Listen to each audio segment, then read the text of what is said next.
checkered flag is out. Kyle Larson has picked up $1 million. Hell yeah, All-Star, baby!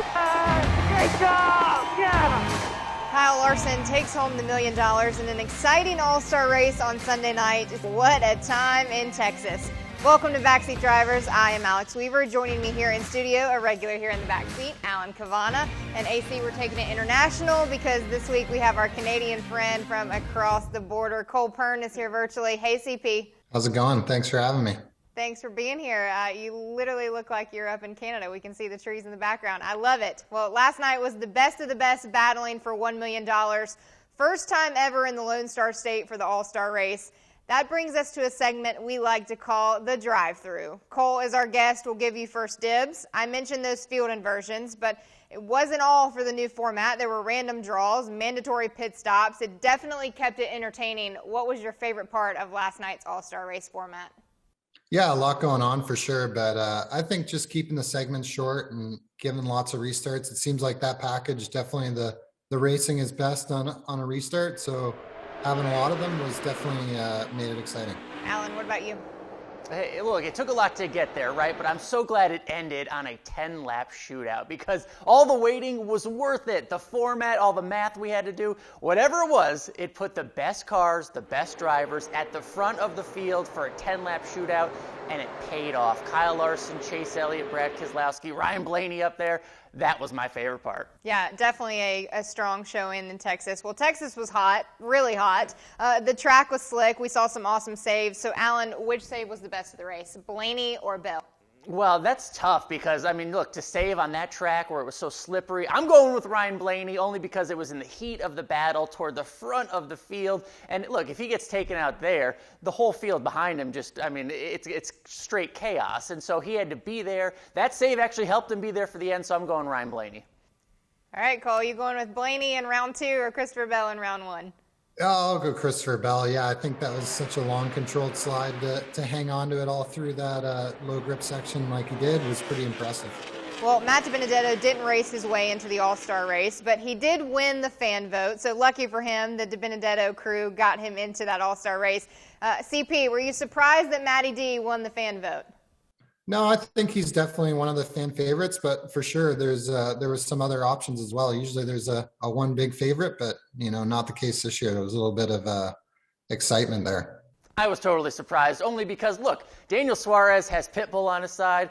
Bubba Wallace has Michael Jordan on his side. You think some of that would, factor in. But look, what we learned is, 5, 10, 15 Wood brothers, however many there are, that equals more than one Pitbull or one Michael Jordan. Yeah, maybe all the LeBron is the GOAT fans came out to vote for Matty D. Well, let's get right into a segment now that we like to call Left or Right. And lucky for us, we have a former NASCAR crew chief here today. Pit stop strategy came into play for round 5, the round where the fastest pit stop paid out $100,000.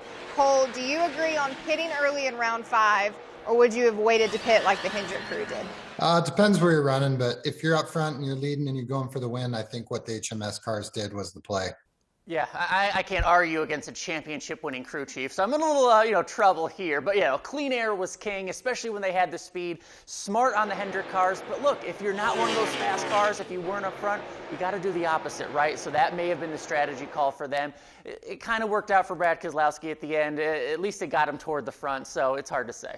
Well, Kyle Busch and Austin Dillon got a pit road penalty, completely took them out of contention for the pit crew money. So, Alan, do you think that they should have let the pit crews maybe still compete, even though their driver maybe took it from them? Well, a little bit, but look, it's a team sport. Cole will tell you that, and much of a fast pit stop, a fast, position down pit road, it factors in the driver. But you can't go too fast. We saw some of that last night. Cole, how mad would you have been if your driver got a speeding penalty on pit road? I don't know. I think it's just payback for the pit crew screwing up most of the time. At least they got to feel some of the pain for once. Yeah, he can be honest now that he's not on top of the pit box. All right, well, Alan, what did you think of the fastest town in Texas? It was really some teammates racing hard there, a lot of racing action in between those rounds. Yeah, and look, it was fun to have it at a different track, first time ever in Texas. Look, it's hard to just show up there without the practice and learn the sticky stuff and all that, but I liked the format, especially at the end, like I said, and it was nice to have it in a new venue. Do you race your teammate just the same as you race anybody else? I think you should race him for $1 million. You got to race him hard. I wanted a reputation maker, right? I wanted William Byron to like show his true colors, take out his teammate. We didn't quite see it yet, but maybe in the coming years. But it was for $1 million. All is forgiven, right? He came close to that 9 car a little bit. CP, what'd you think of Texas? Yeah, I don't know. I don't know that all is ever forgotten when it comes to that. I mean, you can say it's for $1 million, but I'm sure if you wrecked your teammate, they're going to remember it. So it's a fine line they got to walk no matter what week it is. Yeah, I agree. Well, Kyle Larson is basically winning everything right now, even outside of NASCAR. He's officially the favorite to win the championship out there in Vegas with the betting odds. So, Cole, in the NASCAR Cup Series, can Kyle Larson be beat? He's sure making it look like he can't, but, this sport's so difficult. I think there's highs and lows, and just being able to execute perfectly every week. I mean, they themselves could be their biggest enemy at some point. So to be perfect and not make mistakes is just a challenge no matter how fast you are. But if it comes down to sheer speed, they're sure making it tough to bet against them. Yes, they are, and it seems like they're only getting better. So I'm going to say no. I don't think the Kyle Larson and the 5 team can be beat because I'm going to listen to their competitors. What did we hear from Brad Keselowski last night? He got out and said, it was a feat just to run second to a Hendrick car. Rodney Childers tweeted that it was like bringing a knife to a gunfight. These are from his competitors compared to the 5 car, so they only seem to be getting better, closing out races, doing whatever they have to do speed-wise, driver-wise. I don't think Kyle Larson can be beat. Yeah, I don't know who's going to beat Young Money there. He now has all the money for the season, too. Well, the last NASCAR Cup Series race on Fox Sports, which means it's like the midterm halfway point of our 2021 season. And it's time here for the Backseat Drivers to hand out mid-season awards. So first up, Alan, biggest surprise so far this season? Biggest surprise to me started right at the beginning of the year. Michael McDowell winning the Daytona 500. I know he has the plate track skills, but really, were you picking Michael McDowell to win the Daytona 500? No. If you say yes, you're lying. Therefore, it is a surprise. But he was in position. He's been in position at the end. But to finally get the checkered flag, huge surprise, life-changing, and we'll see what he can do in the playoffs. Huge surprise for Michael McDowell, Daytona 500. All right, Cole, biggest surprise so far this season? I'll go the less positive route. I'll go with the SHR struggles. I think, we've got the normal separation in that group where Harvick's way stronger than, the 3 kids, but, they've definitely not been anywhere close to what we've been used to seeing out of them. And, I think the rule changes really impacted them, more than other teams, but still their struggles have definitely been a surprise. Cole, just from the outside looking in, what do you think it is about SHR this year that can't really figure it out? I think they just got really hit with that rear wheel opening rule change that, I think they were doing a really good job taking advantage of. And when it got taken away, I think they're way behind. But now they're playing catch up, and it's always hard to do that. And you got a new car coming. So how much do you play catch up on it? And, the season's dwindling away here. Yeah, definitely not trending in the right direction for SHR. All right, Cole, who's got more to prove for the second half of the season? Because as we know, the playoffs sneak up on you pretty quickly. Yeah, I'll go with the 23 group and Bubba. I think those guys, they've had the new team blues kind of getting going here, but, I think now they got to start to put some consistency and run close to their teammates, and they're starting to do that a bit. So it'll be interesting if they can get it done as we get down here to the playoffs. All right, AC, most approved. Yeah, most approved in the second half of the season, I got to go with Matt DiBenedetto, only because once again, he is racing for his future. And we know, look, by all the reports, there may be 2 seats open, one at Penske, one in the Wood Brothers that he already drives. What is he going to do to get another contract to either get that Penske ride or stay in the 21 car? You look back to last year, he was a fringe playoff contender, right? Had to get in on points. Fast forward to this year, what's he doing? He's a fringe playoff contender. Hasn't really seen the jump and improvement. He's got to show something if he wants to get that new contract and stay in that top-tier ride.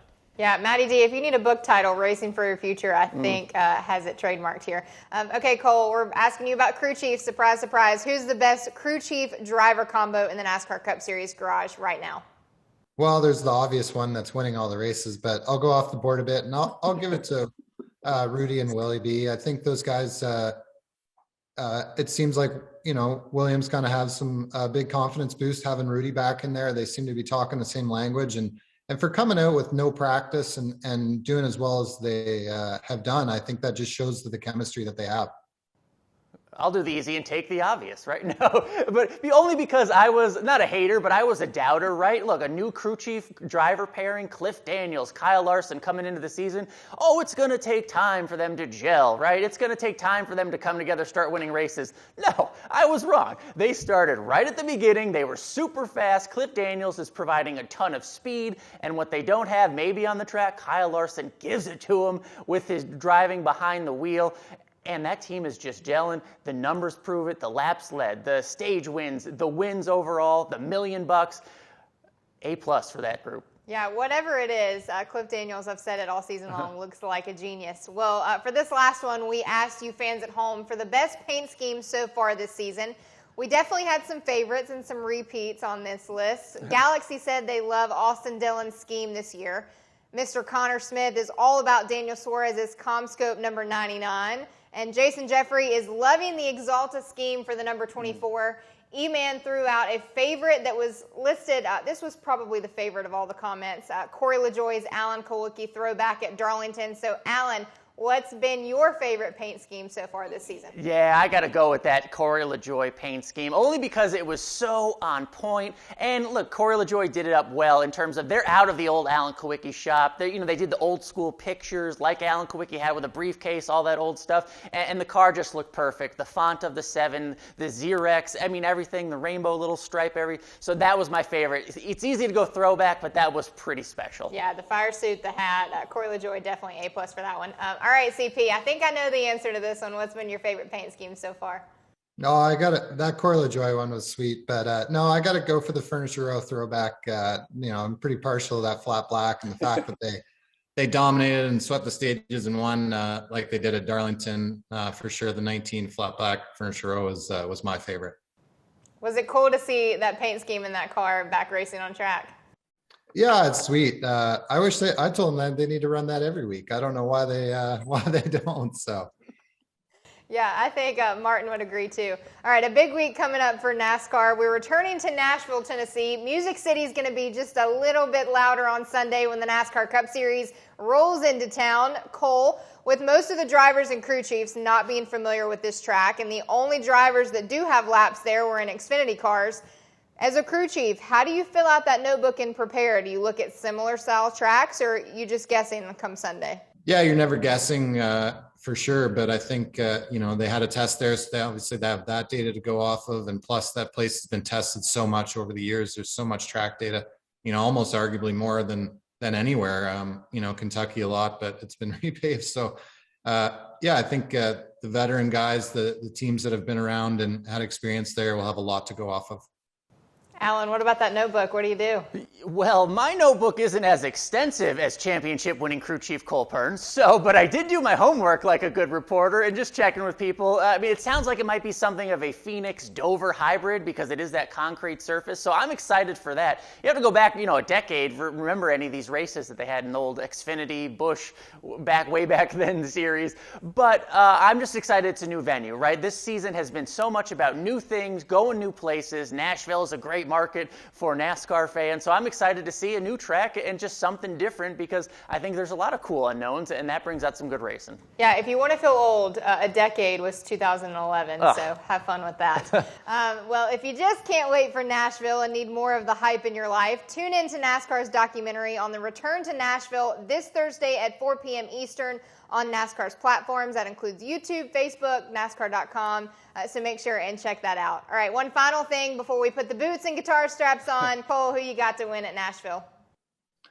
I'll go with Mr. Xfinity and truck winner Kyle Busch. It seems like he'd be a place that he's got a lot of experience at, and he should be able to give it a go.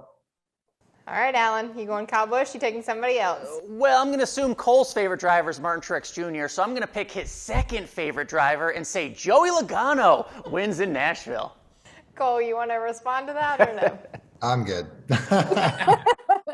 All right, I am going to go with the 2 of Brad Keselowski. He's won there in the Xfinity Series, so I think the 2 crew is looking good and gets it done. Fans, don't forget the NBC crew is taking over starting this week and will carry it through the remainder of the season. So tune into the NASCAR Cup Series at Nashville Superspeedway on Sunday at 3:30 p.m. Eastern on NBCSN. Cole, always a pleasure to see you. Keep Canada great, my friends. And make sure and tune into the Backseat Drivers. Next week, we'll have a very special guest. You know we got to do it big for Music City. Enjoy it and see you next week.